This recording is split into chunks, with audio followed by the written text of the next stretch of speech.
Ya está. Listo. A ver. Empezamos. Confírmenme al ir. Sí, con todo. Ya está. ¿A dónde tan peinado? Es mi corte cachimbo, pues es mi corte cachimbo. Ya. Ajá. Perfecto. Gracias, Aldair. Empiezo entonces, no te preocupes. Listo, señores. Espero que se encuentren de maravilla. Estamos geniales. Hoy nos toca hacer el segundo capítulo de indigenismo. La semana pasada contamos qué era el indianismo y qué era el indigenismo. ¿Te acuerdas? La semana pasada hablamos de los tipos de indianismo y mencionamos, por ejemplo, el indianismo paternal del siglo XIX o el indianismo del siglo XX vinculado a factores socioeconómicos, ¿cierto? Eso hicimos la semana pasada. Luego hablamos del indigenismo y planteamos dos cosas. Cómo San Marcos antes preguntaba y cómo San Marcos pregunta ahora. Antes, San Marcos preguntaba dividiéndolo así: indigenismo del norte, indigenismo del centro, indigenismo del sur. Ahora San Marcos lo pregunta de otra manera. Plantea más bien la idea de indigenismo ortodoxo y neoindigenismo. Profesor, y en el último examen, ¿cómo va a venir? Pues en realidad no lo sabemos. Por eso estudiamos los dos, ¿cierto? Hemos visto cómo lo divide en norte, centro, sur, hemos visto cómo lo divide actualmente y lo que sí sabemos es que antes y ahora se estudiaba el mismo autor o los mismos autores, Ciro Alegría y José María Arguedas. Pues entonces nuestro trabajo, nuestra misión es estudiar Ciro Alegría y José María Arguedas. Eso es lo que vamos a hacer hoy. Si tú revisas la separata es bastante sencilla. En la separata te preguntan cosas de la semana pasada. En la separata te preguntan González Prada, te preguntan Clorinda Mato. Esto va a ser un juego de niños. Pero nuestro avance es Ciro Alegría y Arguedas. La separata de la semana pasada más bien preguntaba Ciro Alegría y Arguedas. Así que no importa, igual la vamos a destrozar. Pero primero aprendamos algunas cositas. A ver, pequeñín, sígueme. Estamos en el capítulo de indigenismo. ¿Estamos bien? Prepárate, que empezamos con todo. Si hablamos nosotros acerca del indigenismo, así le vas a llamar, si hablamos nosotros acerca del indigenismo, planteamos algunas cosas. Lo primero que yo tengo que recordar es que el indigenismo se desarrolla en el Perú más o menos entre 1930, ¿cierto? Más o menos 1930 y se prolonga oficialmente hasta 1950, pero el neoindigenismo sigue. El neoindigenismo sigue. Más que Leguía Sánchez Cerro, Paula. Sánchez Cerro, acuérdate que Leguía hasta el 29 aproximadamente, y luego viene el presidente Sánchez Cerro el que lo mata, ¿cierto? Ahora, acá hay un detalle importante. El indigenismo, por ejemplo, de Arguedas va a durar hasta el año 69. Su último libro, El zorro de arriba y el zorro de abajo, aparece en el año 69, año en que se suicida. Sin embargo, formalmente la influencia del indigenismo se queda en el 50. Eso es lo que teníamos que resaltar. Otro punto que vamos a considerar: el indigenismo va a aparecer precisamente en este contexto de retorno a la vida militar. Y es aquí, en este indigenismo, que yo voy a mencionar de frente a los dos autores. Todo el preludio lo hicimos la semana pasada, así que hoy directo, Ciro Alegría Bazán. ¿Qué puedo contarte de Ciro Alegría Bazán? Veamos. Primera idea que tengo que saber. Ciro Alegría representa lo que se conoce como el indigenismo del norte. Ah, esta es la primera idea que tengo que hablar. Si Ciro Alegría representa el indigenismo del norte, entonces yo lo planteo de la siguiente forma. Ciro Alegría Bazán, al representar el indigenismo del norte, centra sus relatos en una zona del Perú llamada La Libertad. Acuérdate que él también nació en Santiago de Chuco, como Vallejo. Acuérdate que Ciro Alegría también vivió en esa zona. Y es más, ¿te acuerdas que Vallejo era amigo de Víctor Raúl Aya de la Torre? Claro. Bueno, pues Ciro Alegría fue discípulo de Víctor Raúl Aya de la Torre. Es más, un chisme, un chisme, un chisme. Cuando Ciro Alegría lo fueron a matricular al colegio, primero de primaria, la SECRE dijo, señora, yo le recomiendo que lo matricule en segundo. ¿Cómo? Matricula a su hijo en segundo. Primero de primaria, como que no, lo puede hacer en segundo, que haga 2 veces segundo. ¿Pero por qué? Es que el profesor de primero es poeta. Y que los poetas son raros. Muchos matricularon ese año a sus hijos en segundo, pero hubo un grupo de papás que matricularon a sus hijos en primero. Y cuando Ciro Alegría estaba en clase, él recuerda primer día de clase, mira a su compañerito de al lado y le dice, oye, dicen que el profesor es poeta, ¿no? Sí, qué nervios. ¿Sabes que es poeta? No, yo tampoco. Y entonces llegó el profe. Una cabellera amplia, una frente bastante pronunciada, delgado, con un saco que parecía que le quedaba grande y que venía a hablarles con ternura y misericordia. Y que siempre que quería declamar un poema, parecía que se le caía una lágrima. Buenos días, alumnos. Mi nombre es César Abraham Vallejo Mendoza. ¿Qué? César Abraham Vallejo Mendoza, profesor de primero de primaria de Ciro Alegría, César Vallejo. Por eso Ciro Alegría dice, yo puedo decir que a mí Vallejo me enseñó a escribir, mame mi momú, pero le enseñó a escribir. ¿Te das cuenta? Tener a César Vallejo como profesor de primero de primaria. Ese texto, Ciro Alegría le llama El Vallejo que yo conocí. Así se llama, El Vallejo que yo conocí. Precisamente él fue alumno de Vallejo en primero de primaria, el único año en que Vallejo cambió de profesor, porque todo el mundo le tenía miedo porque era poeta. Ahora, vamos a otro punto más. Ciro Alegría va a representar en la literatura peruana un indigenismo, así se enseñaba antes, vamos con esto, un indigenismo regionalista. Con Ciro Alegría yo tengo que recordar qué cosa es el regionalismo. Vamos a recordarlo. Si hablamos nosotros de regionalismo, no me emociones, no me emociones. Si hablamos nosotros de regionalismo, yo tengo que plantear algunas cosas sencillas. Mira, si analizo el regionalismo, ¿qué es regionalismo? El regionalismo, en teoría, acuérdate de doña Bárbara, el regionalismo es una variante, así se llama, una variante del realismo en América. Eso es regionalismo. Ciro Alegría tiene influencia de este regionalismo. ¿Sabes qué debo saber del regionalismo? El regionalismo es una corriente literaria que muestra la lucha de dos fuerzas, la civilización por un lado y la barbarie por el otro. Ciro Alegría tiene influencia de esto. ¿Qué más? Con Ciro Alegría vamos a tener el enfrentamiento entre la ciudad versus el campo, obviamente. Y sobre todo, el hombre versus la naturaleza.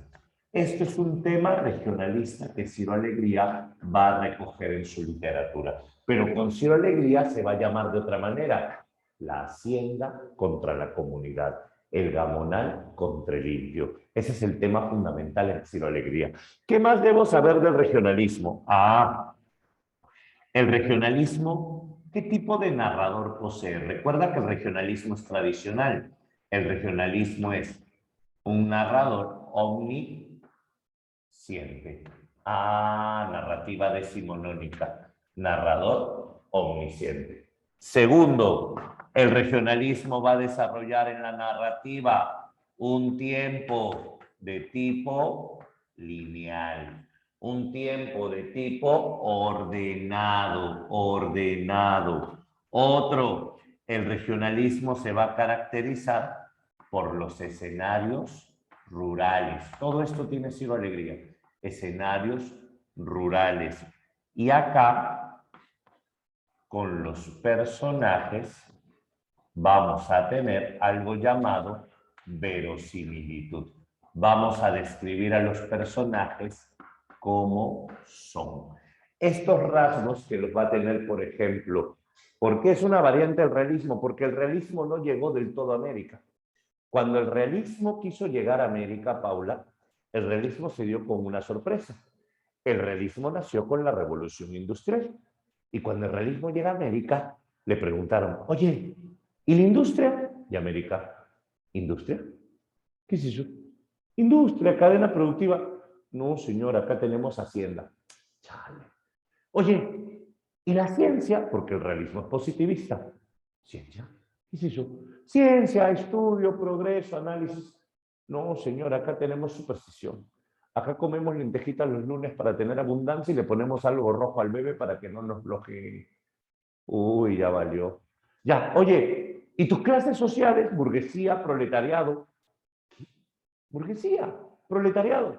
¿Qué es eso? Clases sociales. No, señor, acá tenemos patrón y peones. Los peones trabajamos para el patrón. Ahora me entiendes por qué el realismo no encaja en América. El realismo tiene que variar porque la realidad americana no es igual que la realidad europea. Por eso es que acá tenemos otro tipo de realismo. Se llama regionalismo. ¿Se entendió, Paula? Espero que sí. ¿Se entendió para los demás? Espero que sí. Ahora, Ciro Alegría va a tener influencia de esto. ¿Listo? Y Ciro Alegría va a basarse en eso para hacer sus novelas. ¿Qué características tiene Ciro Alegría? Ahora vamos a hablar de la nueva forma. Mira, así es como preguntaban antes de Ciro Alegría. Así. Ahora, ¿qué es lo que plantea la teoría de Ciro Alegría a partir de 2020 en PRE? Ciro Alegría es indigenismo,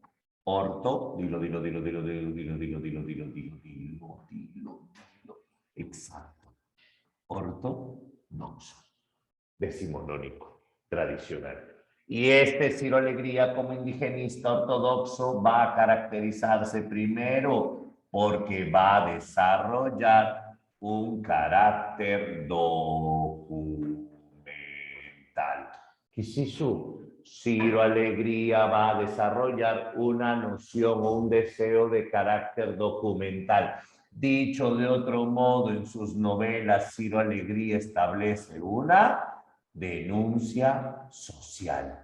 Ahí lo tenemos. Punto importante. Siguiente, en los libros de Ciro Alegría lo que vamos a tener también es una dimensión alegórica. ¿Qué significa esto? La dimensión alegórica es que los personajes van a ser simbólicos. ¿Te acuerdas en Doña Bárbara Santos Luzardo representaba la civilización y Bárbara representaba la barbarie? Eso es un personaje simbólico. Acá, Rosendo Macri representa la vieja conciencia y Benito Castro representa la nueva conciencia. Eso es un personaje simbólico. ¿Qué más vamos a tener? En las novelas de Ciro Alegría, nosotros vamos a plantear sobre todo la necesidad de hacer un cambio. Por eso sus libros tienen esto. Pero si hablamos del narrador, como es ortodoxo, su narración es externa. ¿Qué es eso? El narrador, al ser externo, ¿qué significa? Es un narrador omnisciente, es cierto, pero este narrador omnisciente no comparte las creencias. Ah, yo muestro tus creencias, respeto tus creencias, pero no las comparto. No nos parecemos, no te emociones, ¿cierto? Otro punto que vamos a tener nosotros por aquí, si hablamos nosotros del indigenismo, dentro de la literatura indigenista, Ciro Alegría se va a caracterizar, ¿por qué? Porque dentro de su literatura vamos a tener la subjetividad del indígena. ¿Qué significa? Significa que el narrador de Ciro Alegría conoce al indígena no de carne y hueso, eso lo mencioné la semana pasada, lo conoce de cuerpo y mente. Sabe lo que está pensando, sabe sus sueños, sabe su tristeza, sabe su lucha. ¿Te acuerdas? Eso es el indigenismo ortodoxo de Ciro Alegría. Ahora, si hablamos nosotros de Ciro Alegría, tenemos que recordar que hay ciertas novelas sobre él. Vamos a ver. Por ejemplo, una novela importante que inicia este indigenismo se llama La Serpiente de Oro. La Serpiente de Oro es la novela que te habla sobre el río Marañón. El río Marañón. Cómo los indígenas viven relacionados con la naturaleza, con el río Marañón. Cómo estos indígenas se enfrentan y cómo lo más valioso que tiene un indígena es algo llamado palo de balsa. ¿Qué es el palo de balsa? El palo de balsa era aquel con el que se construía, aquel con el que se construían sus balsas. Por eso ellos vivían conectados a esto. Esa es una novela regionalista, hombre contra naturaleza. Luego, ojo, esta novela la escribe en Chile, por si acaso, no en Perú. ¿Y por qué? Simple y sencillo. Ciro Alegría tuvo que huir del Perú porque después de la muerte de Sánchez Cerro, acuérdate, comienza la persecución aprista. Después de la muerte de Sánchez Cerro, se culpa al partido aprista peruano y entonces viene la matanza de los apristas. Y Ciro Alegría va a escapar del Perú para no ser un perseguido político. Y en Chile escribe La Serpiente de Oro, que gana el premio de la editorial Nacimiento en Chile. Luego escribiría Los Perros Hambrientos. Con esta gana el premio de la editorial Zigzag en Chile también. Esta novela te habla de Simón Robles, el creador de perros ovejeros en el Perú. Y este Simón Robles se caracteriza por tener los mejores perros ovejeros, solo que la lluvia dejó de venir. Y como faltaba lluvia, había crisis. Y como había una tremenda crisis, entonces en este momento la gente esperaba que llueva para poder comer. Escaseaba la comida y los perros morían de hambre. Huanca fue la primera que se abalanzó sobre una oveja y comenzó a comérsela. A partir de ese momento los perros se volvieron salvajes, tuvieron que botarlos y entonces se formó una enorme jauría de perros hambrientos que en la noche atacaban graneros, que en la noche atacaban corrales. Sobre eso te habla esta novela y la espera de la lluvia buena. Pero la novela que te pide el examen de admisión y la novela más importante de Ciro Alegría se llama El mundo de Sancho y Ajeno. Esta novela es una novela que se ambienta en la comunidad de Rumi. La comunidad de Rumi precisamente es la comunidad que se va a enfrentar al Gamonal. Es una novela de civilización barbarie, ¿cierto? Ajá, te lo explico en este momento, Piero, para que te hagas una idea. En Los Perros Hambrientos hay un capítulo llamado Un pequeño lugar en el mundo. Te lo digo para que no lo olvides.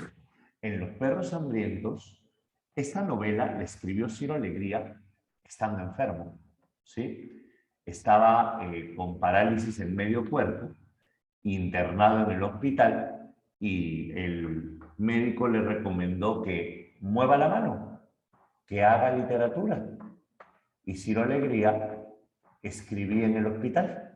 Y estando en el hospital, Ciro Alegría escuchaba el ladrido de los perros en la noche y recordaba aquellos perros de Santiago de Chuco, aquellos perros de las haciendas. Y así comenzó a escribir. Y en un capítulo llamado Un pequeño lugar en el mundo, te cuenta la historia de una comunidad a la que un gamonal le ha quitado sus tierras. Y esta comunidad está desplazándose. Y esta comunidad solo está buscando su pequeño lugar en el mundo. Eso es lo que quiere cada hombre, un pequeñito lugar en el mundo. ¿Te das cuenta? Ahora, en Los Perros Hambrientos es la lucha contra la naturaleza. Ahí no hay gamonales. Ni en la serpiente de oro ni en los perros hambrientos hay gamonales. Pero cuando Ciro Alegría escribe El mundo es ancho y ajeno, ahí aparece el gamonal. Y entonces hay una parte al final de la novela donde Benito Castro dice, el gamonal quiere que nos vayamos. El gamonal quiere que nos vayamos a cualquier otra parte porque el mundo es ancho, el mundo es grande. Quiere que abandonemos sus tierras. Pero nosotros, los que hemos estado en la ciudad, sabemos perfectamente que el mundo es ancho, pero no nos pertenece. El mundo es ancho y ajeno. A eso se refiere el título. El mundo es grande, pero al indígena no le pertenece. El mundo es ancho y ajeno. ¿Te das cuenta? Los grupos de poder. Ese es el tema importante que vamos a tener aquí. Ahora, el mundo es ancho y ajeno. Hablemos sobre la novela. Planteemos algunas características. Vamos a ver.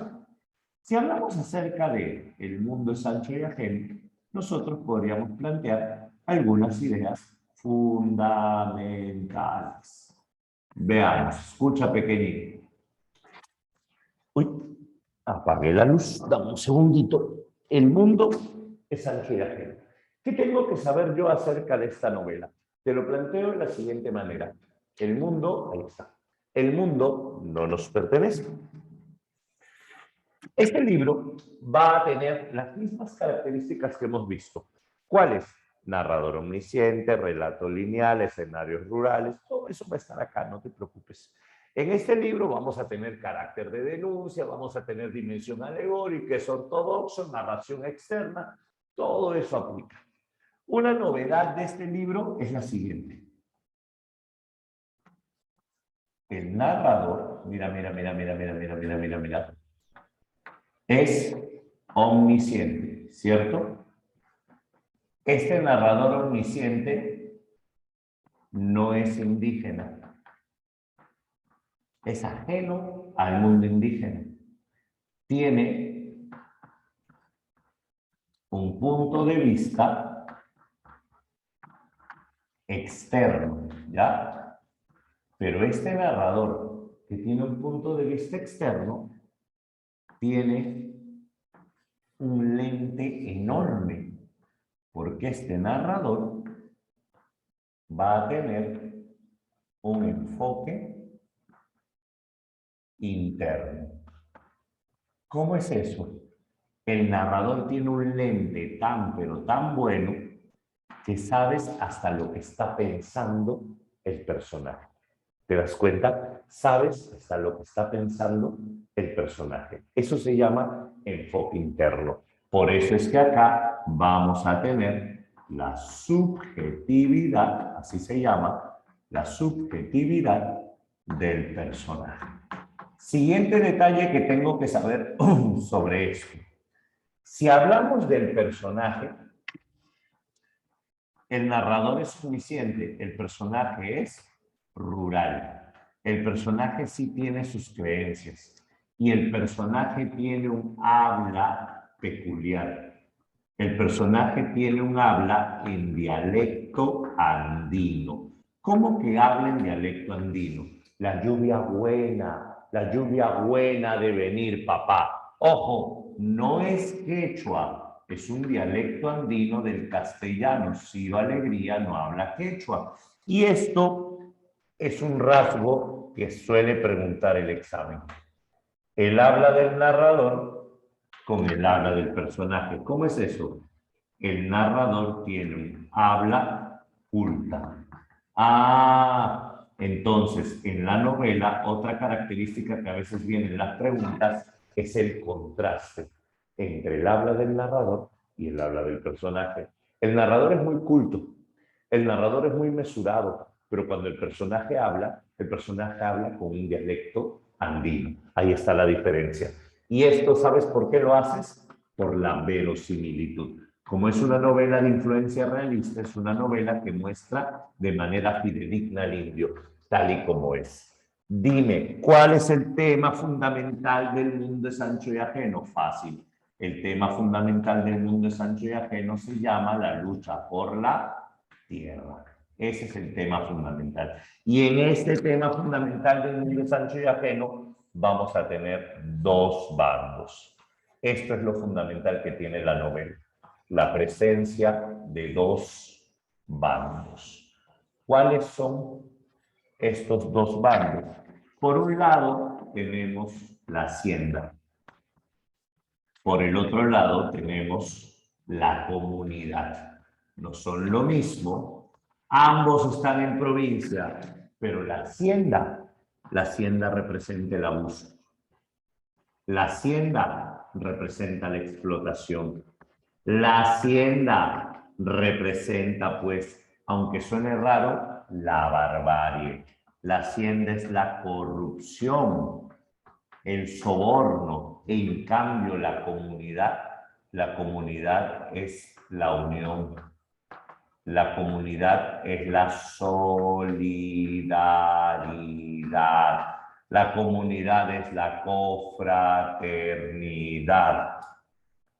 En la comunidad predomina la reciprocidad. Entonces, la hacienda va a enfrentarse a la comunidad. ¿Sabes cuál es el problema? El problema es que la hacienda tiene las de ganar. ¿Por qué? Porque la hacienda se vale de corrupción de funcionarios. Esto es un tema importante de la novela. La corrupción de funcionarios. El juez le debía favores al Gamonal. Segundo, la hacienda se vale de sobornos, de extorsión. Entonces, al final, la ley es adversa al indio. Así dice San Marcos. Acá tenemos otro problema. ¿Cuál es? Que este enfrentamiento genera un carácter de denuncia. ¿Y qué cosa denuncia Ciro Alegría? Denuncia la aniquilación, así se llama, la aniquilación de las comunidades. Eso es lo que denuncia Ciro Alegría, un sistema que se encarga de aniquilar a la vida en comunidad. Esos son los temas principales de la novela. La lucha por la tierra, la hacienda contra la comunidad que representa cada uno y la corrupción de funcionarios, la ley adversa, la denuncia por la aniquilación de comunidades. Ahora, dentro de esta novela vamos a tener otros elementos. Dentro de estos elementos podríamos señalar lo siguiente. Obviamente la novela tiene un narrador omnisciente, obviamente la novela tiene un relato lineal. En esta novela vamos a tener diversos personajes.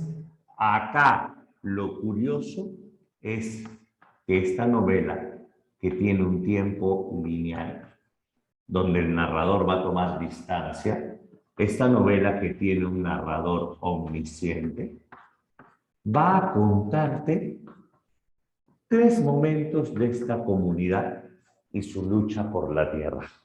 Esta novela te va a contar precisamente la historia de la comunidad de Rumi versus la hacienda Umay. Y va a traer consigo a 3 personajes principales. Rosendo Maki, que representa la vieja conciencia, la sabiduría ancestral. Benito Castro, que representa precisamente a la nueva conciencia. Y acá, en Umay, Álvaro Amenábar, que representa al Gamonal. Al Gamonal. Ahí los tienes. Eso es lo básico para entender la novela. Un final adverso, un final triste, te la voy a contar, pero ese espacio es muy chiquito. Así que mejor le tomamos foto y te la cuento en toda la pizarra. ¿Te parece? Habla, tú dirás. Habla, ¿vas? Sí, sí, sí. Dime, Paula, dime, Paulita, yo te leo. A ver, cuéntame, Paulita, para ayudarte. Álvaro Amenábar, Amenábar. ¿Qué pasó, Paula? Pusiste profe y 2 signos de interrogación. Habla aorta, aorta, aorta, ¿cómo que aorta? Acá habla culta, ¿te refieres a esto? Ya, sí, sí, sí, pequeño error de letra. Voy a ponerlo bonito. Culta, dice culta. Ahí, ¿está bien? Sí, el narrador es habla culta. Ah, ya, aorta. No. Uno es habla culta, el otro es un dialecto indígena español. ¿Qué representa Rosendo Maqui? Sabiduría popular. Ahorita lo voy a contar, no te preocupes. Rosendo Maqui es la sabiduría popular. Es la vieja conciencia también. Vamos a tomarle una foto, ¿ya pequeños? A ver, a ver, a ver, a ver, a ver, a ver. Dime, Medali, no te anuncies. De frente manda la pregunta. Háblame antes de tomar la foto para poder leerte en la pantalla. Ve escribiendo, ve escribiendo. Voy tomando la foto, ahorita lo leo, ¿ya? A ver, no me hagan roche, sé que estoy tapándote con la cámara, discúlpame, discúlpame. Yo con esto le mando al... ¡Ay! Más sano, estoy filmando la pizarra. Ya, ahora sí. A ver, ¿cómo la quieres? ¿Con filtro, sin filtro? A ver, ahí para que salga derechita. Ya está. Listo. ¿Con selfie? A ver, cuando dice dialecto andino del castellano en el escrito, ¿cómo estuvo? ¿Como el habla culta del narrador o en personajes con su dialecto? Ya, te cuento. En el libro están las dos, por eso digo contraste. Cuando la novela comienza dice, desgracia, desgracia. Rosendo Maqui caminaba por la montaña con el báculo en la mano, mientras iba pensando en su esposa, lenguaje culto. Pero en otra parte dice, nos han mandado al juzgado y pues tenemos que presentar la audiencia, porque esto no es bueno, señores, no es bueno. O sea, se mezcla el narrador culto con el lenguaje popular. Lo mismo pasa en Doña Bárbara. A eso se le llama contraste. Contraste. Claro, cuando está en diálogo, cuando está en diálogo, obviamente. Sí, perfecto, ya está. Entonces, todo claro. Ahora sí, borro todo. Yo le mando las fotos al Dair, no te preocupes. Vamos a borrar. Claro, Doña Bárbara es igualito, sí. Doña Bárbara es regionalista, precisamente. Doña Bárbara es una novela propia del regionalismo, igual que Ciro Alegría. Es una de las mejores novelas regionalistas hispanoamericanas. A ver, ahora sí, borramos entonces y nos quedamos con Ciro Alegría Bazán. Vamos a hablar del mundo de Sancho y Ajeno. Esta novela, en plena pandemia, bueno, no ha acabado la pandemia, ¿no? Pero el ciclo 2020-2021, San Marcos le dio, sobre todo 2020, le dio demasiada importancia.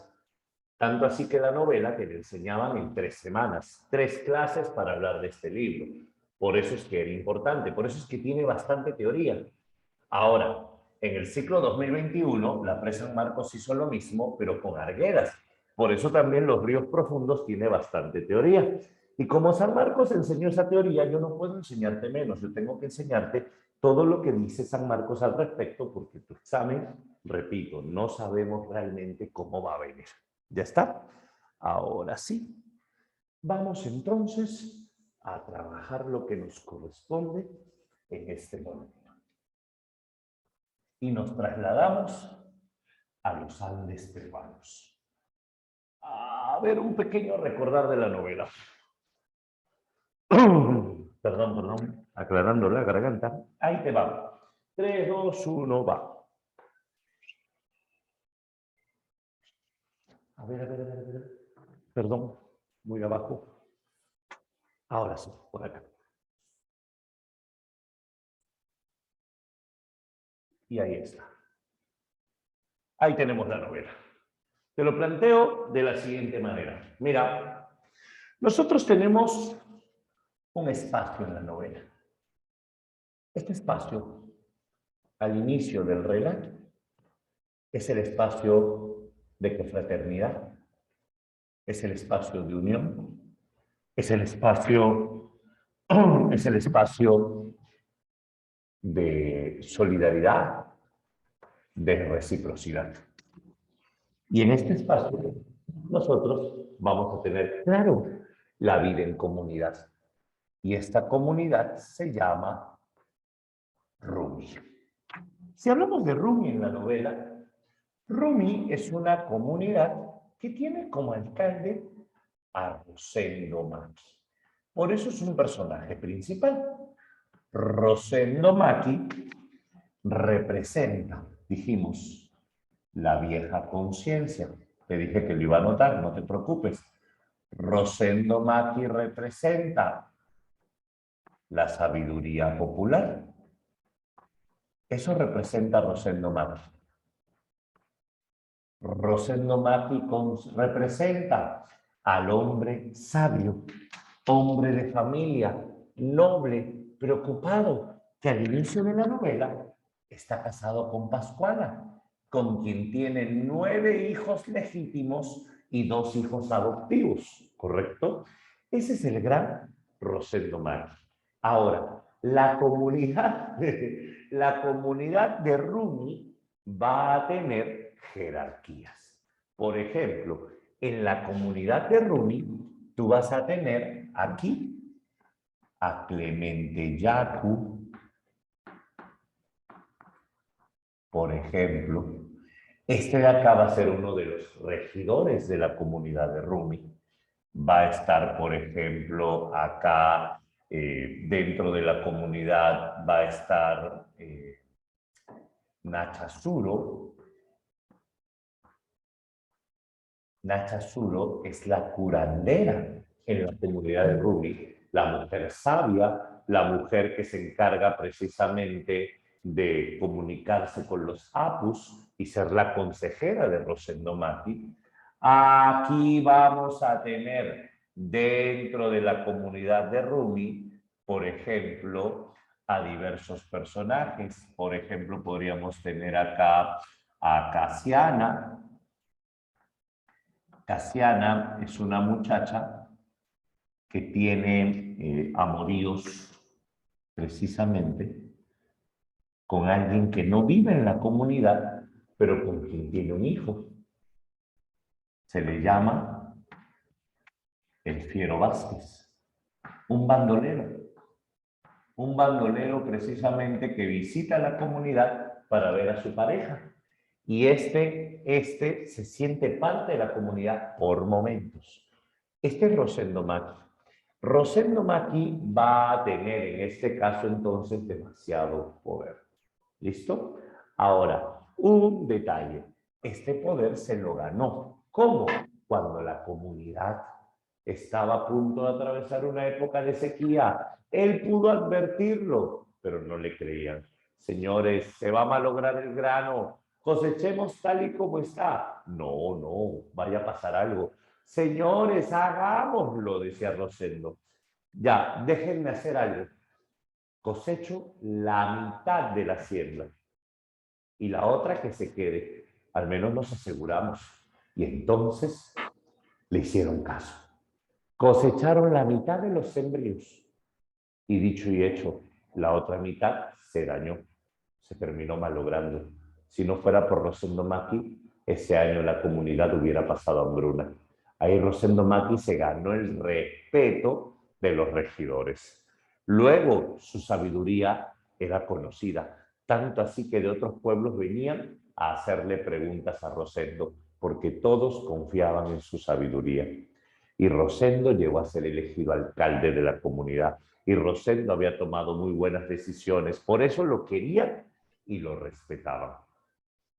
Uno de los hijos políticos de Rosendo se va a llamar Benito Castro. Rosendo se preguntaba por Benito. En el primer capítulo, Rosendo Macchi sube la colina y se pone a mirar hacia abajo y se pone a pensar. Rosendo Macchi acaba de ver una culebra y la culebra es un mal presagio. Y Rosendo se pregunta, ¿cuál es el mal presagio? ¿Será precisamente las tierras, el gamonal? ¿O será su esposa que estaba enferma porque Rosendo subió por unas hierbas para curar a su esposa?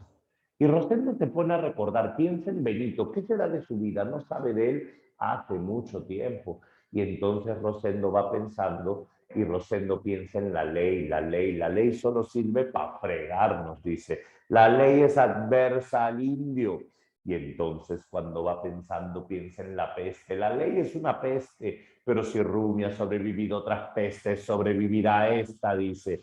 Y entonces este Rosendo Macchi baja y cuando baja, todos lo esperaban. Le dan la noticia. ¿Cuál es la noticia? Pascuala ha muerto. Es en el primer capítulo precisamente donde su esposa muere. Ese era el mal presagio, pero era solo uno de los malos presagios. El otro mal presagio era que el gamonal venía con todo. ¿Qué pasó con el gamonal? Te cuento. Aquí, en los Andes, pero en Andes bajos, se encuentra el otro espacio, el espacio adverso a Rumi. Este espacio adverso a la comunidad de Rumi precisamente es el de la hacienda Umay. Este es el espacio opuesto a la solidaridad que vive Rumi, Umay. Y si hablamos nosotros de Umay, en la hacienda Umay, nosotros vamos a tener lo siguiente. Acá, el gamonal se llama Álvaro Amenábar y Roldán. Este es el gran gamonal, Álvaro Amenábar y Roldán. Aquí, este Álvaro Amenábar tenía sus caporales, tenía sus matones, tenía hombres a su cargo. Y este Álvaro Amenábar y Roldán le había dicho a Rosendo Maqui que las tierras de Rumi le pertenecían. En el fondo, lo que Álvaro Amenábar y Roldán quería era mano de obra gratis. Él tenía un yacimiento minero y en esta mina que él tenía le faltaba mano de obra. Así que él sabía algo. Él sabía que si ponían aprietos a la comunidad de Rumi, la comunidad de Rumi aceptaría trabajar gratis en la mina a cambio de dejarlos vivir en su tierra. Ese fue el plan de Álvaro Amenábar desde un inicio. Y entonces lo amenazó a Rosendo, pero lo que no sabe es que Rosendo era muy hábil. Rosendo viajó a la ciudad y Rosendo termina contratando un abogado. Cuando Rosendo contrata a Bismarck Ruiz, este era un pinterillo. Bismarck Ruiz le dice, señor, no se preocupe, vamos a presentar una acción de amparo y verá que con esta acción de amparo haremos una demanda y el juicio se resolverá en 100 años. Así que no se preocupe. Y Rosendo Maqui se fue pensando, 100 años. Él nunca vería cómo terminara el juicio. Y simplemente se iba pensando. Y en ese momento el abogado le presentó la acción de amparo, se le notificó a Álvaro Amenábar y Roldán. Y cuando Álvaro Amenábar y Roldán se enteró, se puso furioso. Nunca ninguna comunidad había presentado una acción de amparo. Y entonces Álvaro Amenábar, furioso, contrató también a su abogado, Roque Iñiguez. Y Roque Iñiguez, el abogado de la contraparte, haría todo lo necesario para ganar. Primero, tenía infiltrados en la comunidad. Por ejemplo, acá había un hombre llamado El Mágico. El Mágico era un comerciante que visitaba la comunidad. Y entonces dijo, yo, se los ganó a todos, quiero comprar un rifle, pagaré 2 veces su valor. Y todo el mundo le fue a ofrecer sus rifles y él lo miraba, no, oxidado, no, gastado, no, mirilla chueca, no compró ninguno. A la semana siguiente llegó la Guardia Nacional y la Guardia Nacional dijo, hemos venido a decomisar todas las armas del pueblo, pero hemos venido a decomisar todas las armas. Nadie quiso dar la suya. Entonces la Guardia sacó una lista y comenzó a leer nombre a nombre todos los que tenían rifles y se los quitaron. ¿Cómo lo sabían? Es que el mágico Julio Contreras trabaja para el Gamonal. Se infiltró en la comunidad. Y así es que el Gamonal desarmó a todo Rumi para que no se rebele. Ahora, el Gamonal había mandado en la noche que las rocas y los hitos que mandaban los títulos de propiedad sean movidos a conveniencia del Gamonal. Así lo había hecho. Siguiente, el Gamonal tenía al juez como amigo, porque el juez le debía favores. Entonces se dio el juicio. Entre estos dos abogados vamos a tener el proceso legal. Esta novela va a tener un proceso legal. Entonces, ¿qué hizo el Gamonal? Como se venía el juicio de los linderos, se consiguió una mujer para que seduzca al abogado. Esta mujer se llamaba Melba Cortés, la costeña. Y Melba Cortés sedujo al abogado, el abogado perdió la cabeza por ella y Melba lo llevó ante el Gamonal. Y el Gamonal terminó corrompiéndolo. El Gamonal terminó comprando al abogado. O sea, no solo le bastó comprar un juez, compró al abogado de la contraparte. Ya perdieron. Cuando llegó el día del juicio, Rosendo Macchi se puso a testificar. Rosendo Macchi habló de su derecho a la tierra. Rosendo Macchi habló de la herencia que habían recibido. Rosendo Macchi habló de su espacio. Pero de nada valía todo lo que había hablado, porque ya el Gamonal había fallado. En este caso, el juez había decidido darle favor al Gamonal. La comunidad de Rumi perdió su tierra. Tenían escasos días para desalojar y Rosendo recordaba cómo la noche anterior, antes de dormir, había estado ante el cerro Rumi y Rosendo Macchi le había dicho: Taita Rumi, Taita Rumi, dime, ¿tenemos que abandonar la comunidad? Taita Rumi, tenemos que irnos más allá.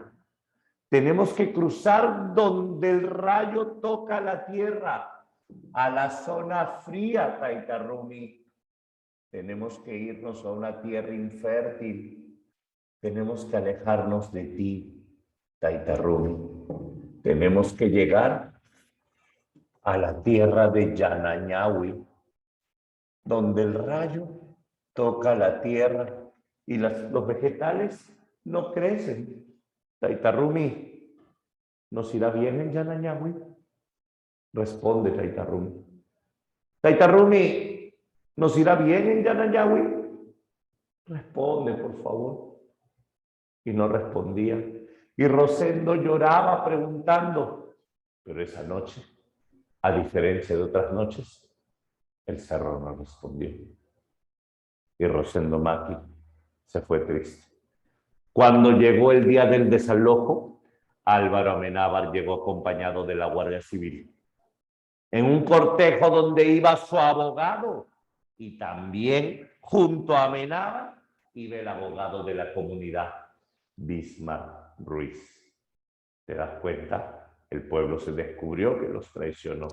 El plan de Amenábar era convencer al pueblo de que se quede, que trabaje en la mina. Ese era el plan de Álvaro Amenábar. Pero la sorpresa de Amenábar fue grande cuando vio que todo el pueblo dejaba sus casas, dejaba su plaza y cargando sus cosas a las espaldas se iban caminando. Álvaro Amenábar se sintió furioso. Desde lo alto algunos arrojaron rocas y piedras en señal de ira. Amenábar rabioso comenzó a disparar como loco, pero la comunidad se había marchado. El pueblo no se vendió al Gamonal, dejó sus tierras. Gamonal tiene más tierras, pero él no quería eso. Cuando están cruzando la cordillera, encuentran un caballo muerto.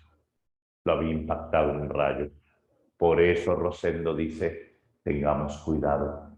En esta zona el rayo toca la tierra. Llegaron hasta la zona de Yanañahui. Yanañahui representa el frío. Yanañahui representa la infertilidad.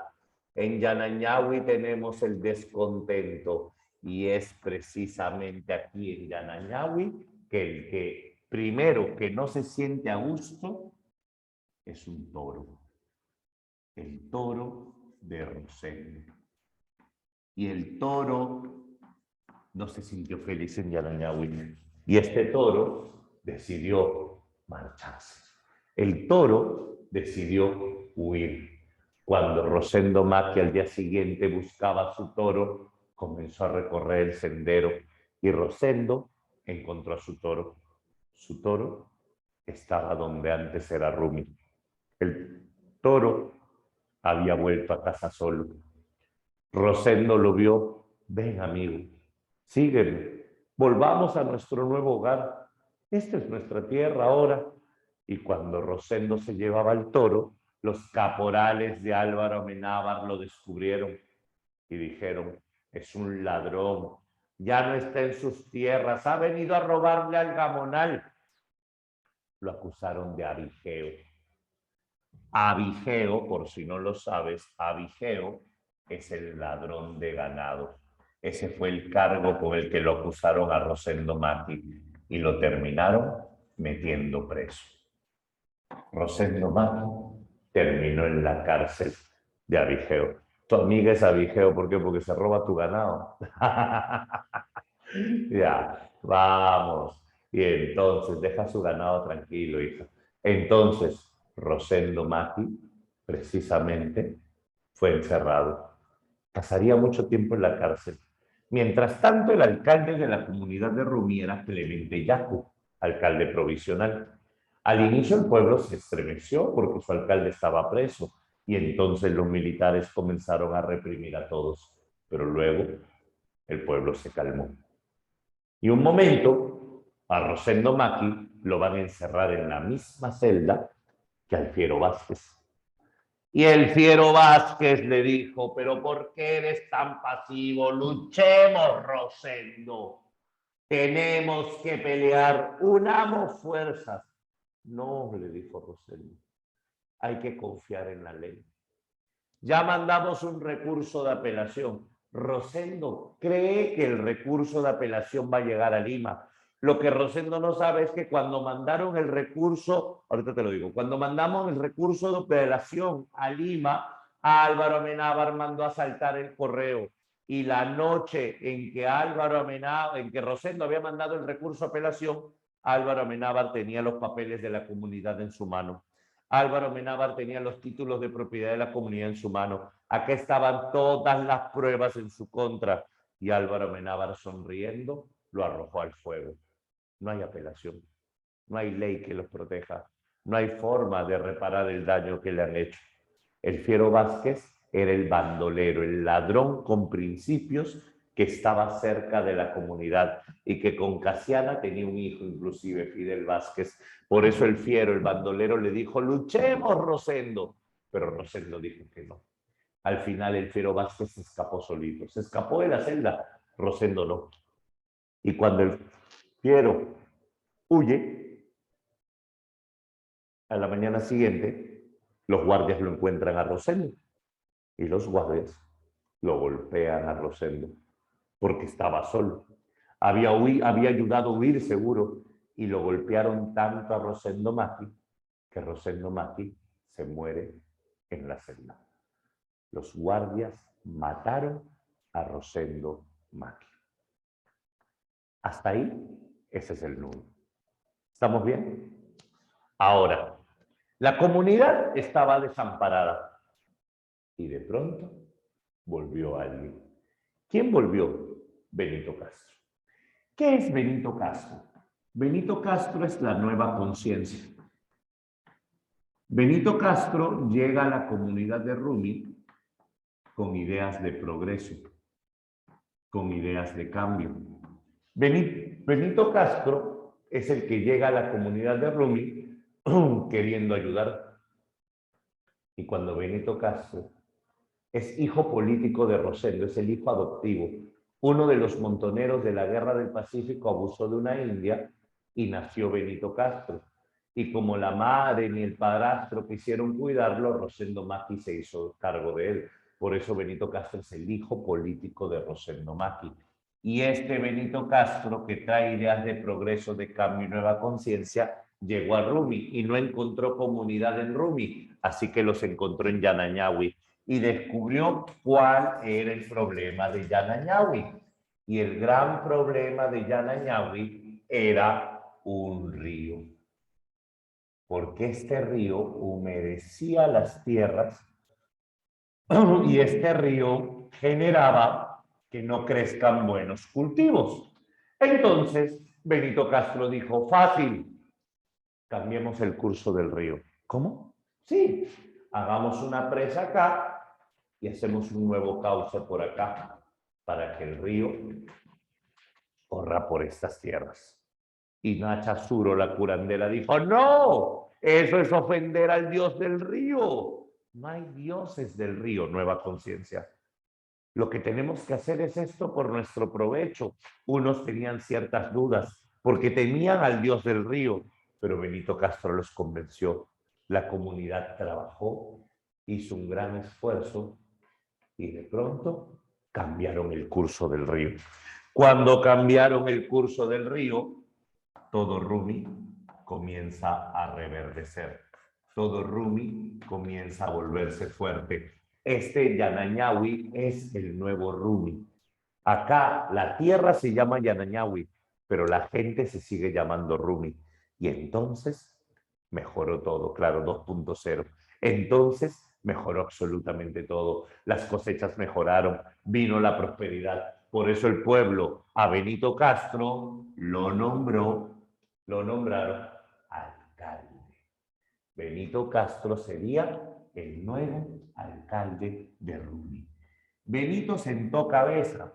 Benito se casó con Marguicha y Benito tenía un pequeño hijo. Benito hizo su vida de familia en comunidad. Él había llegado hasta Lima, él había trabajado en fábricas, conocía de lucha de clases y ahora se sentía tranquilo. Pero Álvaro Amenábar no lo dejaría en paz. Y cuando Álvaro Amenábar se enteró de que en Yanañahui les iba tan bien, Álvaro Amenábar en ese momento decidió enviar una nueva carta judicial. Y Álvaro Amenábar ahora dice que esa tierra también es suya, que no solo Rumi, Yanañahui, habla bien Piero, Yanañahui también le pertenece. Y es acá que Álvaro Amenábar quiere iniciar un segundo juicio de linderos. ¿Sabes cuál es el problema?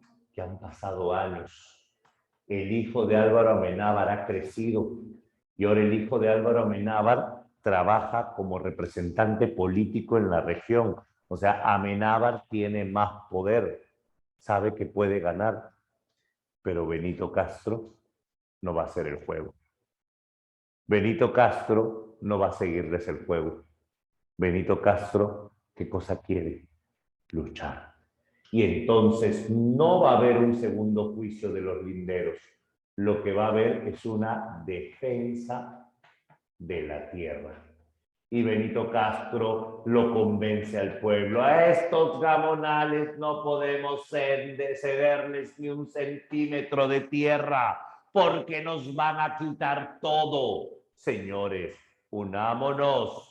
Les pido que luchemos. Es la única salida. Tenemos que unirnos y pelear. Porque allá dicen que el mundo es ancho y nos piden que nos vayamos. Pero es cierto, el mundo es ancho, pero lo que no te dicen es que el mundo es ajeno. Unámonos y defendámonos. Y esa mañana la comunidad estaba preparada con armas, todos listos para defender la tierra. Y en ese instante el gamonal llegó con la Guardia Civil y comenzó una masacre, comenzó una matanza. Benito Castro, ensangrentado, con su propia sangre y con la sangre de los compañeros a los que había auxiliado, llegó hasta su casa gritando, Marguicha, Marguicha, clamando la vida de su mujer, llamando a su hijo. Váyanse, gritó. Váyanse lejos, decía, mientras caía de rodillas. Marguicha, que salió abrazando al niño, lo miró y Marguicha, desesperada, comenzó a gritar, ¿a dónde iremos? Benito, ¿a dónde iremos? Con la mirada perdida, con los ojos fijos en el marido. en su soledad, en el mundo. Ella no se ha dado cuenta ya, pero Benito está muerto. Más cerca, cada vez más cerca, el estampido de los Mauseres continúa sonando. Más cerca, cada vez más cerca, el estampido de los Mauseres continúa sonando. Fin. ¿Qué te dice? Primero, que la comunidad pierde. Todos mueren. Segundo, esa frase con la que termina. Cada vez se escuchan más cerca los disparos. ¿Sabes qué significa? Cada vez los gamonales están más cerca. Cada vez los gamonales se apoderan de más tierras. Primero fue Rumi, luego fue Yanayawi. No te sorprendas que quieran más y más. Porque más cerca, cada vez más cerca, el estampido de los Mauseres continúa sonando. ¿Te das cuenta? Eso es, el mundo es ancho y ajeno. ¿Te gustó? Habla. ¿Te gustó? Troste, sí, troste. Habla. Sí, pero fue con tu final triste, ¿cierto? Al final se debe entender que mueren. Y los que se salvan se van a ir lejos, nada más. Aunque no lo creas, Piero, no eres el único. Hay una persona que leyó este libro y también le agarró cólera a los gamonales. ¿Y sabes quién fue? Una persona que leyó a Mariátegui. Sí, sí lo leyó. Leyó este autor y esa persona se prometió que no habría más gamonales. Ciro Castillo o Pedro Castillo, querrás decir hoy. Más perdido. Una persona que se prometió que no habría más gamonales.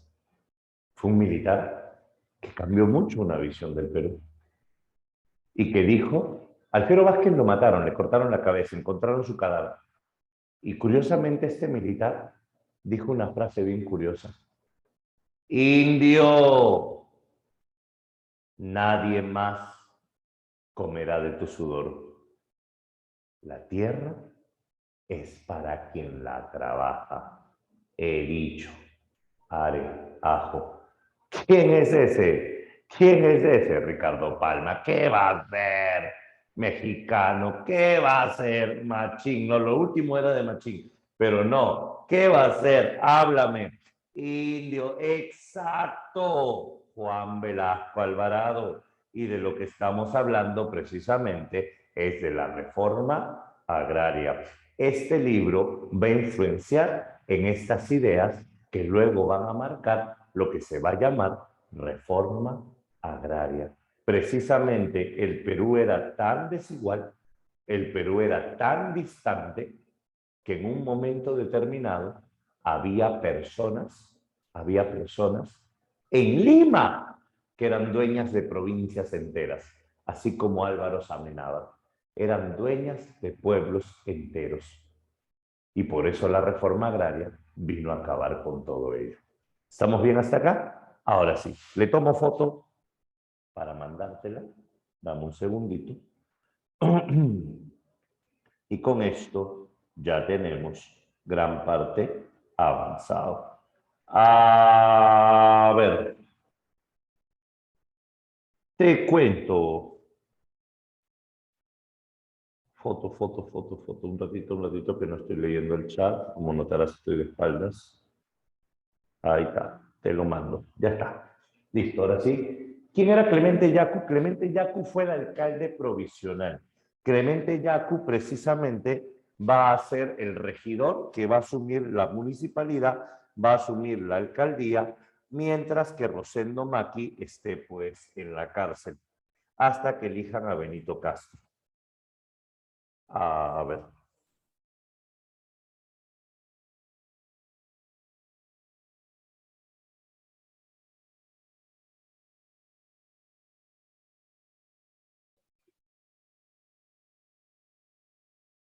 Ahora vamos a hablar un poquito de Arguedas.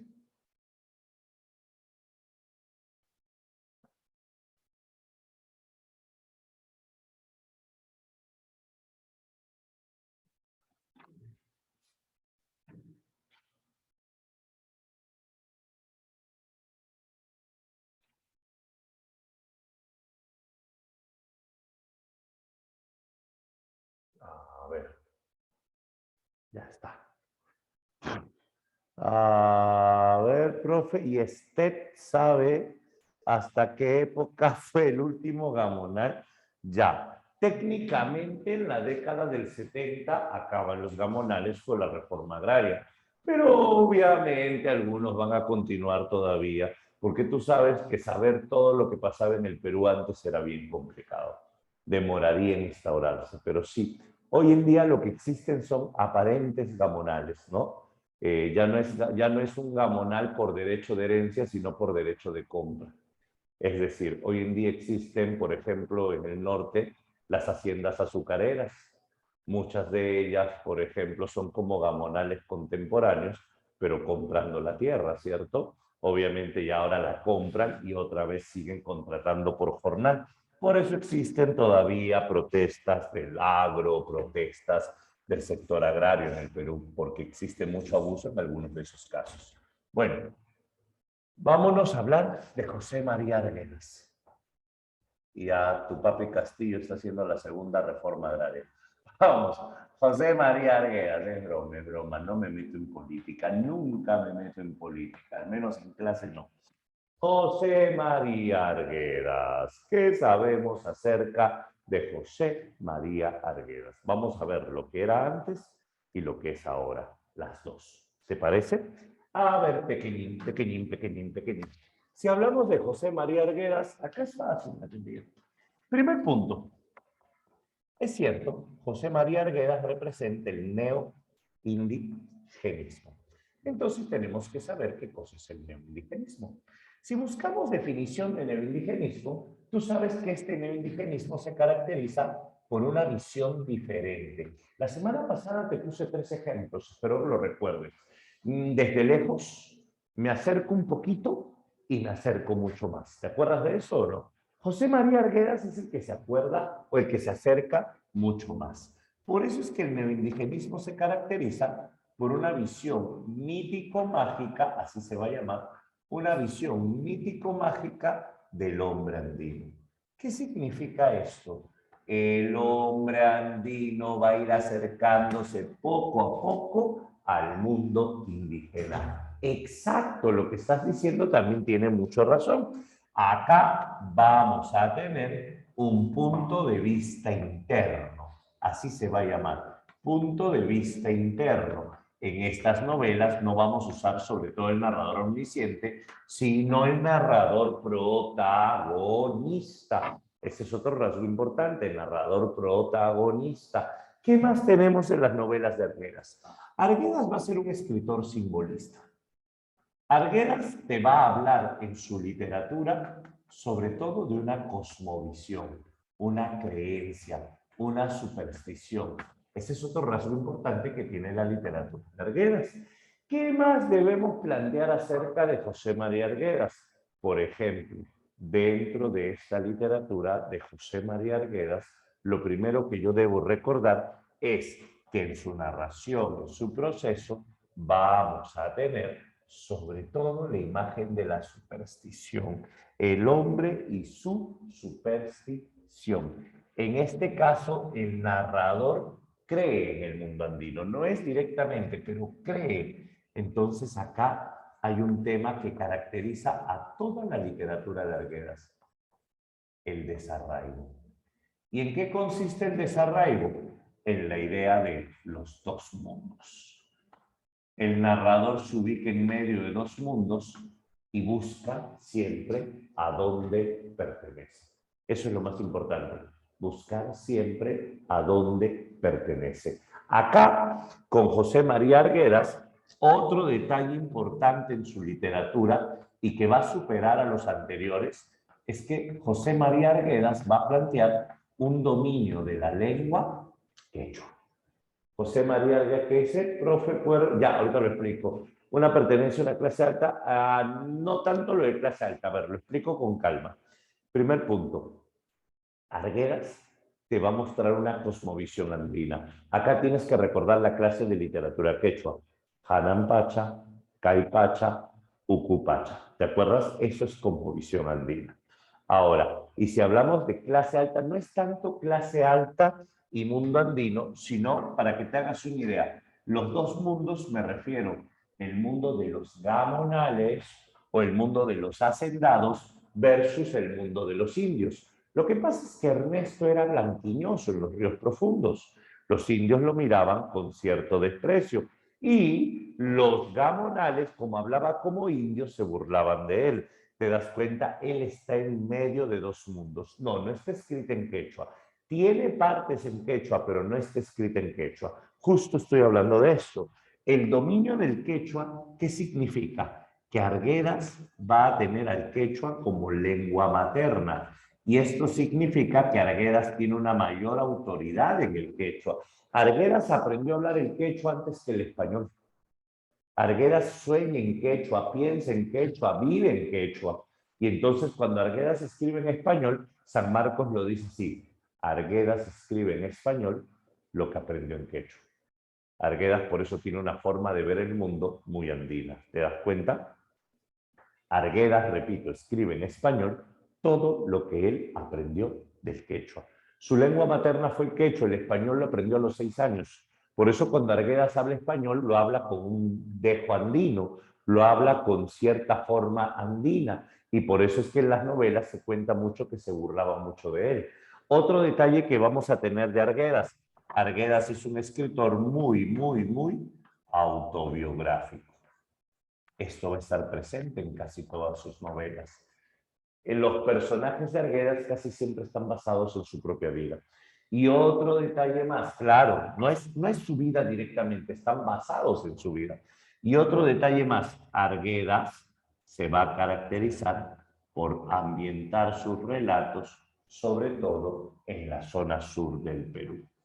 Arguedas nació en Andahuaylas, Apurímac. Arguedas se centra mucho en el Cusco, se centra mucho en Abancay. Los relatos de Arguedas se ambientan siempre en la Sierra Sur del Perú. Esto es lo básico de José María Arguedas.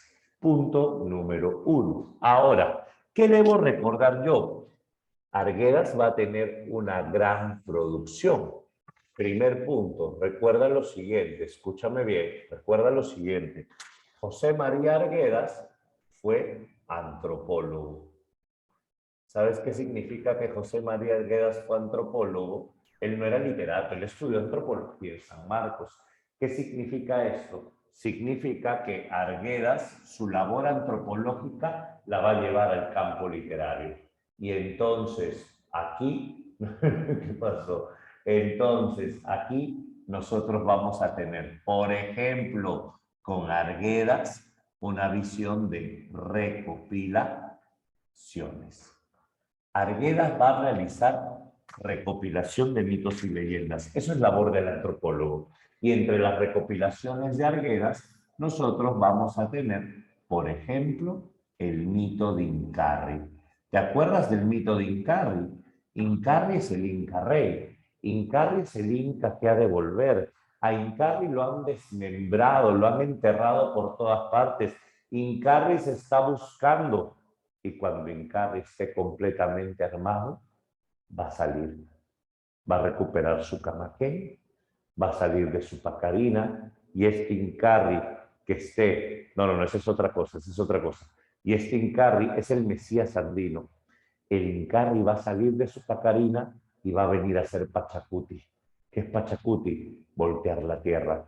Que el rico se haga pobre y que el pobre se haga rico. Incarri es el Mesías incaico. Se cree que fue Tupac Amaru primero. El pueblo lo está esperando. Así como algunos dicen, prepárate, Cristo vuelve, en los Andes dice, prepárate, hermano. Incarri vuelve. Incarri ha de volver. Y entonces en esta espera, porque vuelve Incarri precisamente, el pueblo añorando el retorno, Arguedas va a contar esta historia. ¿Te das cuenta? Eso es recopilación. ¿Qué más? Arguedas, como tenía su labor de antropólogo, realizó también traducciones. Acuérdate que el dominio del quechua es importante. Y entre las traducciones que va a realizar José María Arguedas, hay dos importantes. Arguedas hizo una traducción de Ollantay. Una de las traducciones más conocidas del drama quechua Ollantay lo hizo José María Arguedas. Precisamente la traducción de Arguedas sobre el drama quechua Ollantay Es la traducción en la que conserva los cantos, en la que conserva las canciones andinas, por eso es importante. Y segundo, Arguedas también tradujo y le puso título al libro Dioses y Hombres de Huarochirí. Así se llama. Dioses y Hombres de Huarochirí. Ya lo tenemos. Todo esto es como labor de antropólogo. Ahora, Arguedas no solo fue antropólogo, Arguedas también fue escritor. Y esto es lo más llamativo, la vida de Arguedas como escritor. Si hablamos de Arguedas escritor, aquí tenemos primero, Arguedas fue poeta. Arguedas dice lo siguiente: yo soy poeta en quechua y narrador en español. Por eso es que sus poemarios están en quechua. El poemario más conocido de Arguedas se llama Catatay. Todo el poemario está en quechua. Catatay, temblor del suelo. Acá también tenemos las novelas. Y en las novelas de Arguedas, aquí tenemos, por ejemplo, Jaguar Fiesta, una de sus primeras novelas, La corrida de toros. Acá también tenemos Los ríos profundos, la historia de Ernesto, que vamos a ver en breve. Acá tenemos Todas las sangres, la novela totalizadora de José María Arguedas. Tenemos, por ejemplo, El sexto, la experiencia cuando lo meten preso, cuando va a protestar contra un militar de Mussolini que llega al Perú. Y El zorro de arriba y El zorro de abajo. Precisamente, esta novela es la novela de sus memorias, memorias noveladas. Y esa novela es la novela que escribió hasta el día de su muerte. Y curiosamente la novela termina con una frase así: ya me cansé de arar en el mar. Dicho esto, el escritor se quitó la vida. Y al día siguiente, en el baño de la Universidad Agraria La Molina, donde él trabajaba, después de haber pasado una noche cantando muchos guaynos, dejó algunas cartas y se voló la cabeza. Precisamente en el año 61. Ya era su tercer intento de suicidio, dicho sea de paso. Ya había intentado matarse en 2 ocasiones anteriores. Arguedas es un tipo con una gran sombra, un tipo, sí, en la que antes era la agraria, un tipo con una gran sombra, con una gran melancolía, un tipo con una gran tristeza, siempre con el dolor encima. Se quitó la vida en el año 69. Eso es en novela. Si hablamos nosotros de cuento, en cuanto al cuento, José María Arguedas inicia con un libro de cuentos llamado Agua, donde está Guarmacuyay, Amor de Niño, así se llama, Guarmacuyay. Y tenemos también un libro de cuentos llamado Diamantes y Pedernales. Y en Diamantes y Pedernales vamos a tener un cuento muy conocido llamado El sueño del Pongo. Esto es en cuanto a producción de José María Arguedas. Ahora sí, Diamantes y Pedernales se llama el libro, claro, Diamantes y Pedernales, donde está El sueño del Pongo. Y tenemos nosotros aquí una novela que te pide el examen de admisión. Esta es la novela que hay que ahondar. Descuida que, si bien es cierto, la ahondaba bastante San Marcos, ahora que ha vuelto al prospecto, la explicación no es tan complicada. No te asustes tanto con eso. La novela es fácil. Los ríos profundos. Es una novela que tiene 11 capítulos, pero que es una línea de tiempo muy sencilla. Vamos a ver. Te cuento algunos detalles de Los ríos profundos. Lo primero que tienes que saber sobre toda novela, así como con alegría lo hemos visto, es el tema. Si te preguntan cuál es el tema fundamental en Los ríos profundos, sería la identificación con el mundo andino. Ernesto se va a identificar enormemente con el mundo andino. Como te dije hace un momento, Ernesto se encuentra entre 2 mundos, el mundo andino y el mundo europeo, o el mundo, perdón, de Gamonales. Y este Ernesto, que está entre los 2 mundos, Él va a decidir, este es el tema, decidir identificarse con el mundo andino. Va a decidir acercarse al mundo andino. Ese es un detalle importante que vamos a tener. Siguiente, ¿qué otros temas tiene esta novela? En esta novela vamos a tener un clima de violencia racial, violencia social. La novela es una novela muy violenta, hay mucho conflicto interno. Siguiente, ¿tiene un porqué el nombre? Sí, porque el río es el dios de la comunicación y el río a más profundo es, mejor comunica. Ernesto cuando conversaba con su papá le hablaba al río y entonces Ernesto precisamente hablaba al río para que el río lleve el mensaje a su padre. Cuando Ernesto ve un trompo por primera vez, un zumbayo, lo cautiva porque suena como el río y porque la novela termina con esa frase: y la peste se irá a la gran selva, al país de los muertos, donde los ríos profundos la lleven, donde está el Lleras. La novela termina precisamente por alusión a la idea de los ríos profundos, estos que arrastran con todo. Ahora, ese es otro tema de la novela, precisamente de identificación, así le vas a llamar, identificación con la naturaleza. El hombre se identifica enormemente con la naturaleza. Ese es otro punto que vamos a señalar aquí. ¿Qué más podemos tener en este panorama? Te cuento. En esta línea de tiempo, nosotros vamos a señalar el tema del desarraigo. El desarraigo significa sin raíces. El desarraigo es esa sensación de desamparo que va a vivir el personaje en este punto. ¿Qué más tenemos en los ríos profundos? Y un punto más, la educación. La educación religiosa tiene una característica en la novela. La educación religiosa es represiva, represión. La iglesia se colude con el poder, con el gamonal. Por eso el cura le hace misas a los gamonales y luego a los militares. Esos son los temas de la novela. El principal es el primero.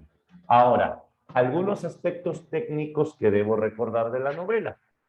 Primer punto. En esta novela vamos a tener dos tipos de narrador y tres narradores. Todo esto lo dice San Marcos, no lo digo yo. Tenemos una voz externa. Sí, en la novela hay una voz externa. Esta voz externa de la novela es aquella que te brinda en el relato el conocimiento antropológico o etnográfico. ¿Qué significa esto? En la novela, por ejemplo, dice: la palabra Bancay proviene de la voz quechua Ahuancay, que es una voz que representa las aves de la zona, o también las flores que son Ancay, y comienza a explicarte orígenes de términos. Eso no es un narrador protagonista, es un narrador prácticamente omnisciente, es un narrador que está en tercera persona, por momentos. Por ejemplo, en el mundo andino la mujer siempre ha encarnado la fuerza, dice. Cuando la guerra es sencilla, el varón acude a ella, pero cuando la guerra es fuerte, los varones cuidan a los niños y son las mujeres las que defienden a la familia. Eso es conocimiento antropológico, ¿te das cuenta? Esa es una voz externa. Pero en la novela también tenemos una voz interna. Y si hablamos de la voz interna, hay dos tipos de narrador. Dentro de la voz interna de la novela, nosotros vamos a tener acá el narrador protagonista, Ernesto, pues. Pero este narrador protagonista es un narrador protagonista niño.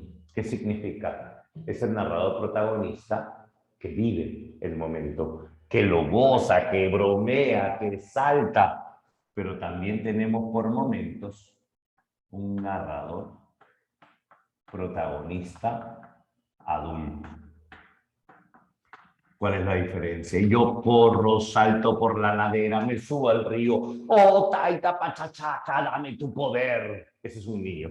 Pero en cambio dice, y de pronto yo vi a las jóvenes y hoy entiendo que eso no era amor, pero en su momento me llamó mucho la atención. Oh, eso no es un niño, eso es un adulto que está recordando. ¿Te das cuenta? Hay una diferencia entre la voz de adulto y la voz del niño.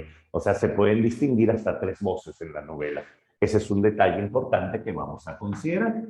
Si hablas del tiempo en la novela, el tiempo es lineal, el tiempo es cronológico, el tiempo es de orden natural. Solo hay una ruptura cuando se da el capítulo 2, donde recuerda los viajes. Nada más, en toda la demás novela es lineal. Siguiente, aunque parezca que los espacios son rurales, en esta novela tenemos espacios urbanos. ¿Cuáles son los espacios urbanos? 2 ciudades, Cusco y Abancay. Es provincia, pero es urbano. En Cusco, la hacienda de su tío, la hacienda del viejo, y en Abancay, por ejemplo, el internado donde vive Ernesto es la ciudad. En Abancay hay un barrio llamado Guanupata, donde están las chicheras, es la ciudad, no es rural, pero también existen espacios rurales. Y dentro de los espacios rurales, acá se vincula todo directamente con la naturaleza. El río Pachachaca, por ejemplo. Ahí tienen. Esos son algunos detalles que vamos a mencionar nosotros acerca de esta novela. Y en estas novelas, a nivel de personaje, el gran personaje de esta novela es Ernesto. Y Ernesto está vinculado al mundo occidental por un lado y al mundo andino por el otro. Ahí lo tienes. Eso es todo lo que tienes que manejar de Arguedas para tu examen. Más que esto no te va a venir a menos que sea la novela en sí. Dime, Anderson. ¿Qué más? Guanupata. Ahorita lo voy a escribir cuando hablemos de la novela. Y así morí. ¿Por qué así moriste, Paula? No te entiendo. Cuéntame. Entonces, neoindigenismo, vamos, dime.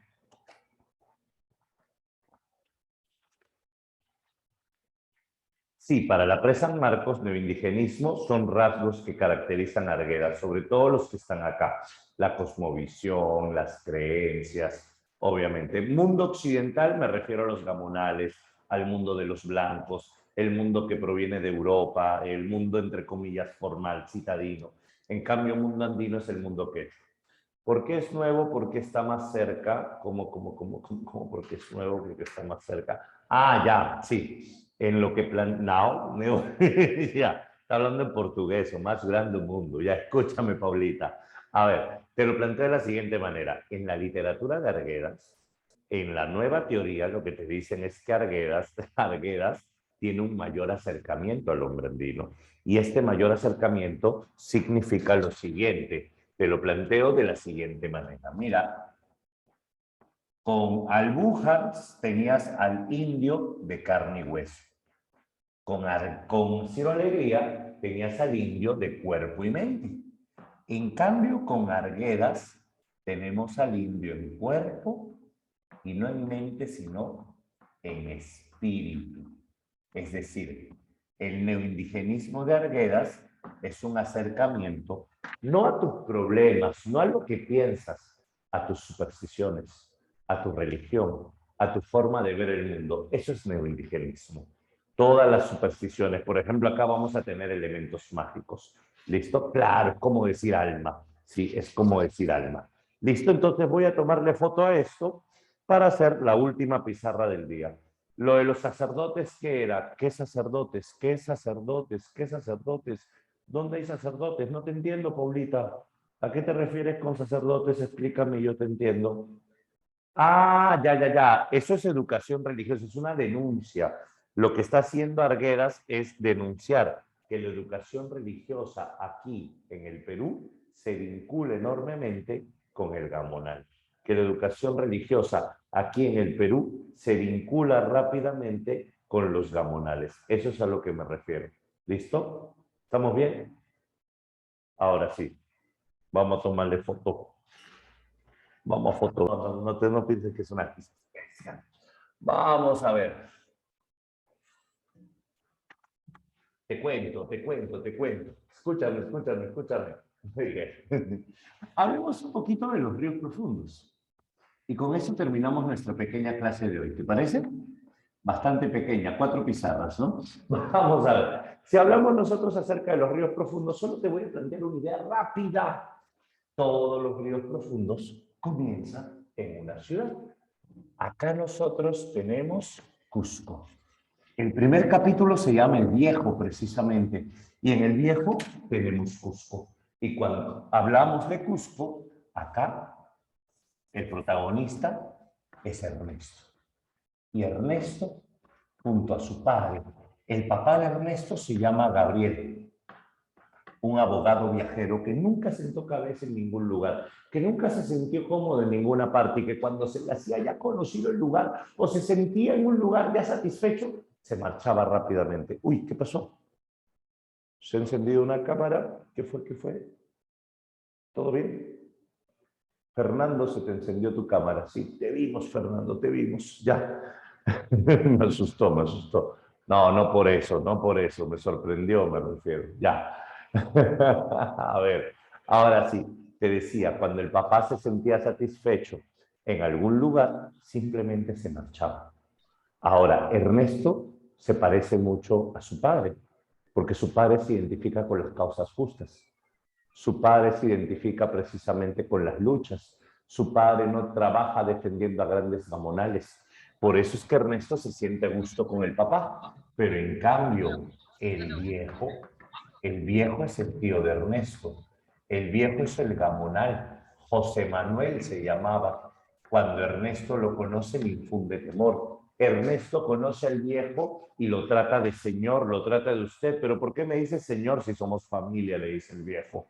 Y entonces Ernesto, cuando ve al indio, al pongo que trabajaba en la casa del viejo, a ese sí lo abraza con ternura, pero al tío lo mira con desprecio. Te das cuenta, identificación con el mundo andino. Y el pongo le dicen que hecho allá te vas un hito, ya te tienes que ir.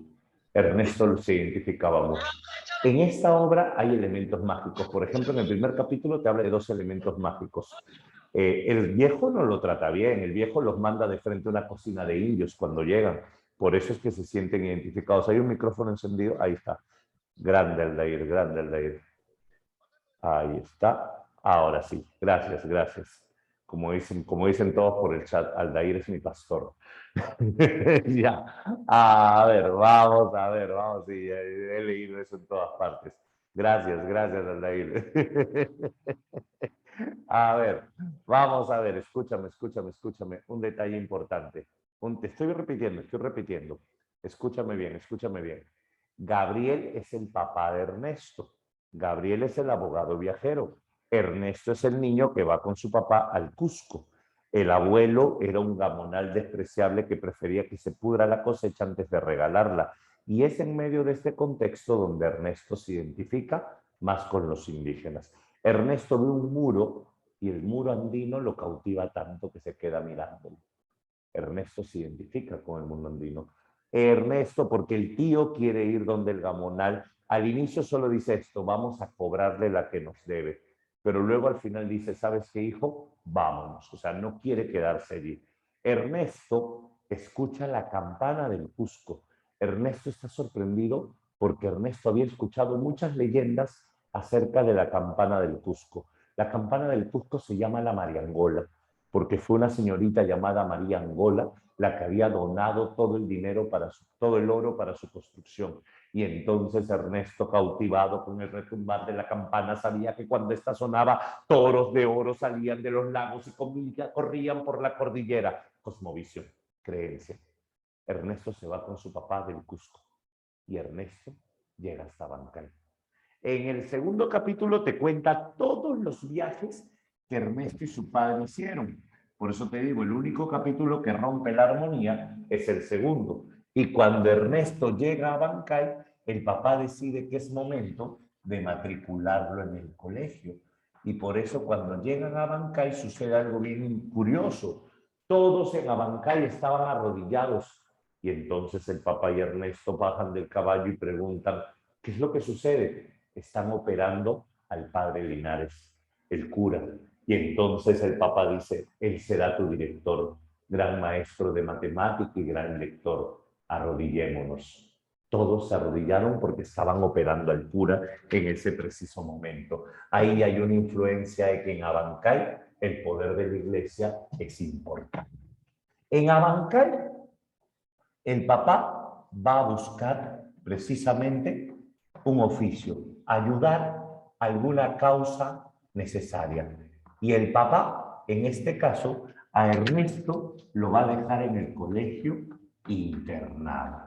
El internado de Abancay es el gran espacio de la novela.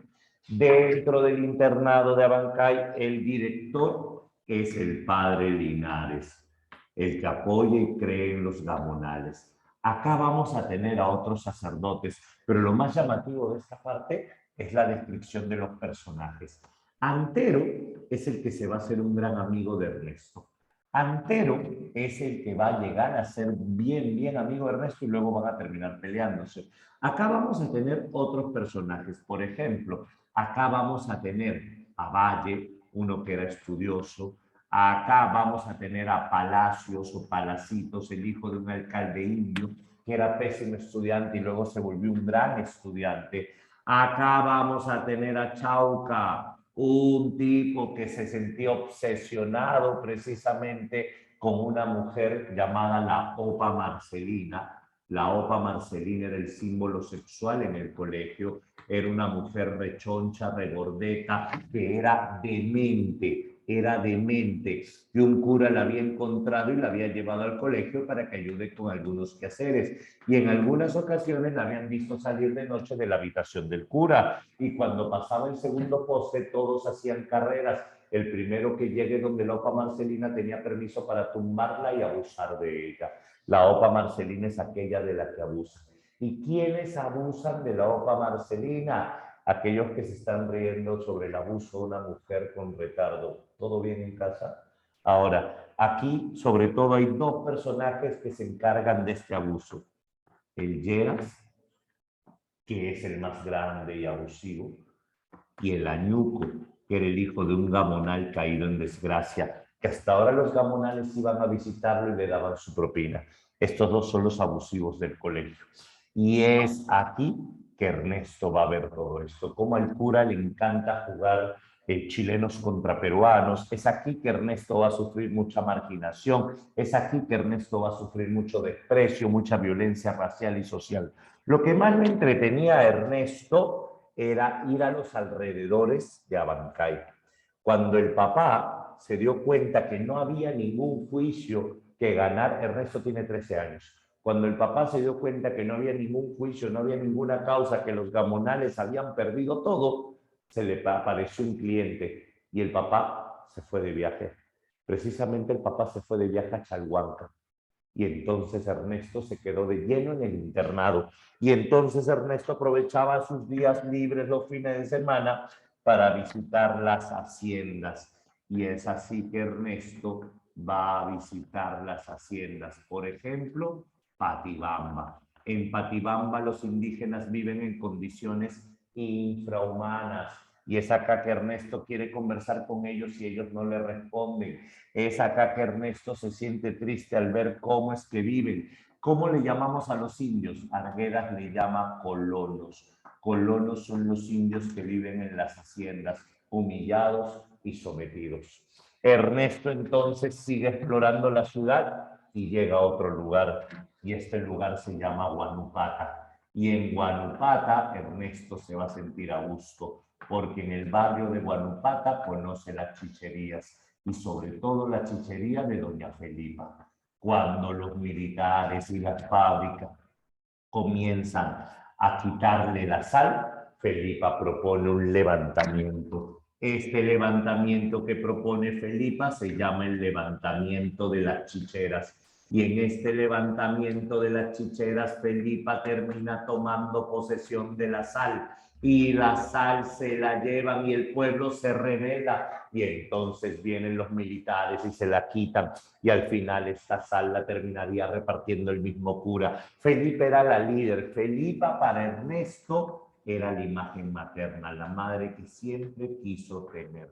Eso era Felipa para Ernesto. Curiosamente, esta doña Felipa va a ser perseguida. ¿Por quién? Los que van a llegar a Bancay. ¿Quiénes van a llegar a Bancay? Los militares. Llegaron para reprimir, llegaron para evitar rebeliones y llegaron para buscar a Felipa.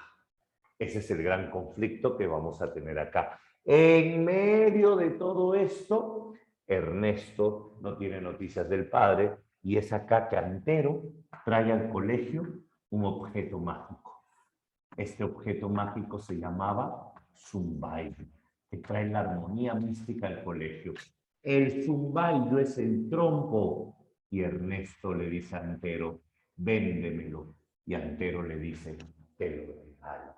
Y entonces Ernesto era feliz con el zumbaillo que giraba y sonaba como el río, hasta que Antero le va a hacer un nuevo zumbaillo con una madera bruja, con lo cual Ernesto va a comunicarse con el papá, papá, ven por mí, si no yo iré por ti, arroja el trompo, lo sopla, el mensaje vuela, y es acá donde Ernesto feliz y contento estaba allí hasta que Antero se hizo amigo de Gerardo. Gerardo era un muchacho mayor que lo estaba corrompiendo Antero, y Gerardo era el hijo de uno de los militares.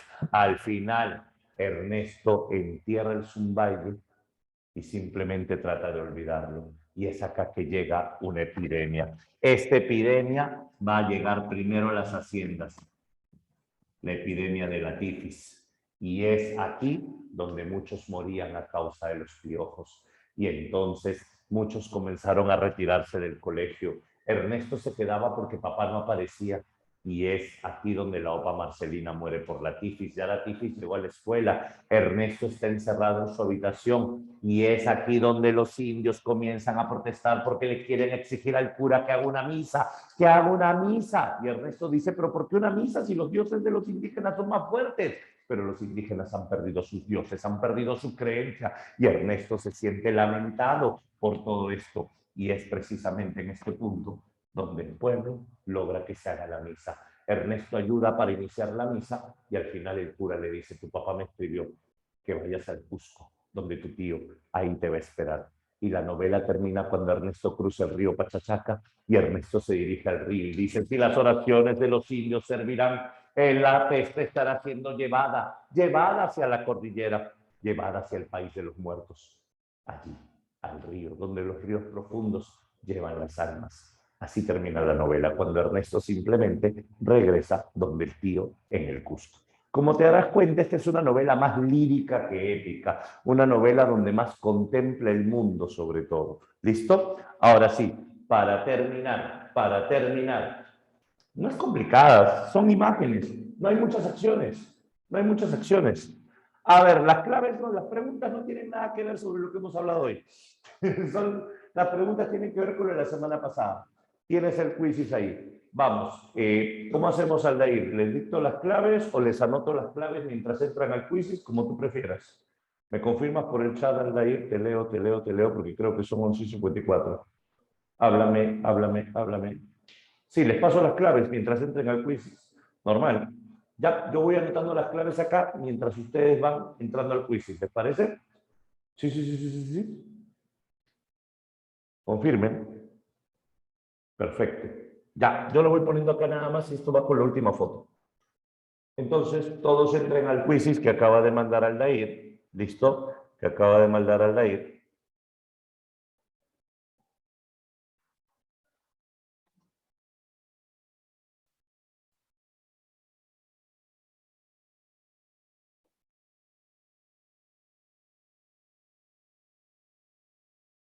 Uno ve, dos ve. El final de los ríos profundos es que Ernesto se va. Simplemente Ernesto se va por la cordillera para buscar a su tío. Cura, juez, gobernador, Clorinda Mato. Casa. La primera es verdadera. La segunda es verdadera. La tercera es verdadera. Y la cuarta es verdadera. 4 dedos. 5. Se rompe con la imagen exotista. Sí. Prevalece paternalista. No. No. 1, 3. Beso. 6. Estas preguntas son de la semana pasada. O sea, que prueba de interés por denunciar los abusos. Ajá. Su actitud es paternalista. Avión. 7. Las dos vertientes son ortodoxo y neoindigenismo. Ahí está. Todo esto es... Ah, ya. Normal. Entonces, ya. Como te digo, yo lo anoto acá y se las mando por foto y tú tómales el quiz. Sí, justo lo que te estaba diciendo hace rato, que les tomes el quiz, no hay problema. ¿Sí?